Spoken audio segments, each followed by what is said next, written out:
क्या चाहते हैं? पीआरआई कपेक्स प्लान चेंज करने वाले, पीआरआई कपेक्स प्लान चेंज करने वाले, पीआरआई कपेक्स प्लान चेंज करने वाले। अब आपके सामने वसीम अकरम चौधरी, वसीम अकरम जो तनमंग बी दरहाल ब्लॉक और तनमंग बी पंचायत के एक पढ़े लिखे नौजवान हैं, सिमली के रहने वाले हैं। वो आपके सामने बताएंगे कि आज का आपका ये जो प्रोटेस्ट है, ये आप लोगों का प्रोटेस्ट किस मकसद के लिए है, क्यों आपने ये प्रोटेस्ट किया, इतने लोग आप हज़ारों की तादाद में अगर इकट्ठे हो तो इसका मकसद क्या है? वसीम अकरम जी। अस्सलाम वालेकुम।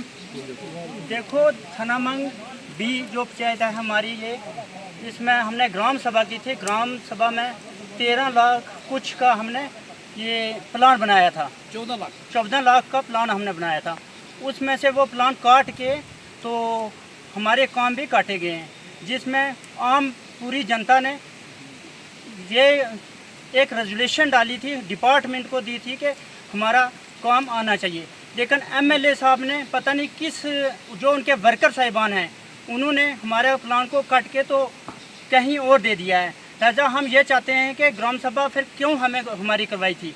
हम ये एडमिनिस्ट्रेशन से चाहते हैं, डीसी साहब से ये रिक्वेस्ट करते हैं कि हमारे जो प्लान था उसको उसी तरह से किया जाए, ताकि ये जो गरीब अवाम है ये थोड़ा सहारा ले सके। वसीम अकरम जी, आप इसमें ये बताते चलें कि क्या आपने जो पीआरआई कपेक्स प्लान बनाया था यहाँ का तनमंग बी का, उसमें पब्लिक के लिए आपने क्या रखा था? पब्लिक के लिए हमने सिंटेक्स टैंकी रखी थी, हर घर के लिए, हर वार्ड में। और सबसे पहले उसमें तरजीह थी कि विडोज और बीपीएल लोग जो हैं उनको दिया जाए। उनको दिया जाए जी सर। ये तो ये बड़े ही अफसोस और बड़े ही दुख की बात है कि जो बीपीएल और विडोज बेवा जो पानी पीने के लिए तरस रही हैं, जिनको पानी की टंकियाँ नहीं थी, उनकी सिंटेक्स टंकी जो थी वो हर घर को मिल सकती थी, वो काट करके अगर किसी ने भी प्लान ये चेंज किया, हम नहीं जानते, हम किसी इंडिविजुअल पर्सन पे अटैक नहीं करते, क्योंकि जवाबदेह तो डिपार्टमेंट है, जिस डिपार्टमेंट का ये प्लान है। तो अगर किसी इंडिविजुअल के कहने पे पूरी पब्लिक को बुला के खज्जल करके हज़ारों के हिसाब से लोग आते हैं, तो हज़ारों के हिसाब से लोग ग्राम सभा में रेजोल्यूशन पास करते हैं और करने के बाद ये जो प्लान तब्दील किया जाता है, इसके बारे में आप क्या कहेंगे? देखो जी, लोग आके यहाँ सफ़र करते हैं, अपने दिन तोड़ के आते हैं, फिर अगर आगे हम इन लोगों को इंसाफ ना मिले तो फिर वो अच्छी बात नहीं है। जो एमएलए साहिबान हैं उनको भी देखना चाहिए कि ये अवाम उनकी है। अगर एक वर्कर जाके उनका कोई कुछ करता है, हम किसी का नाम नहीं शो करते, लेकिन ये वर्करों ने अगर लिस्ट दिया है, एक एक घर में 4-4, 5-5 काम आए हैं, वो तो एमएलए साहिबान को भी देखना चाहिए था ना। बाकी पब्लिक कहाँ गई? वर्कर ही खाएंगे।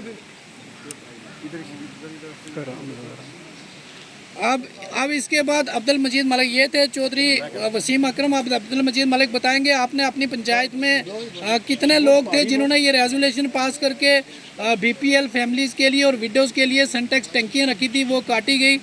और आज भी लोग जो थे वो ग्राम सभा करने के लिए लोग इसलिए तैयार नहीं होते कि हमारे साथ खिलवाड़ होता है, सरासर हमारे साथ धोखा होता है।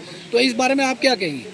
देखा 100 बंदा से 100-150 बंदा से और इतना पूरा एक कन्फर्म हो गया से अपनी वार्ड में निकल। अच्छा, 100 आपकी वार्ड का था, तो पूरी पंचायत का कम से कम 1000 से ऊपर? हाँ, बहुत ज़्यादा लोग थे, 1000 से ऊपर थे। हमारी वार्ड के 120 आदमी 100 आदमी इतना था। मगर हमने पानी की टैंकी रखी थी, वो सब कैंसिल होगी, हमने सुना पता ही नहीं है वर्कर उन्होंने कैंसिल करवाई। ऐसा इंसाफ थोड़ा होता है।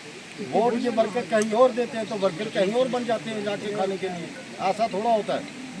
ये हमारे साथ इंसाफ किया। तो लिहाजा आप सभी लोग क्या चाहते हैं कि जो ग्राम सभा का प्लान है उसी को रिस्टोर किया जाए? नहीं, उसको कैंसिल किया जाए। जब ग्राम सभा हुई है तो हमारी वही टैंकियाँ चाहिए। क्यों किया? आपको क्या चाहिए? वही टैंकियाँ चाहिए, रखाई थी, वही चाहिए। आप सबको वही वाटर टैंक चाहिए? चाहिए वही बिल्कुल। तो फिर आप पीआरआई कपेक्स प्लान चेंज करने वाले, पीआरआई कपेक्स प्लान चेंज करने वाले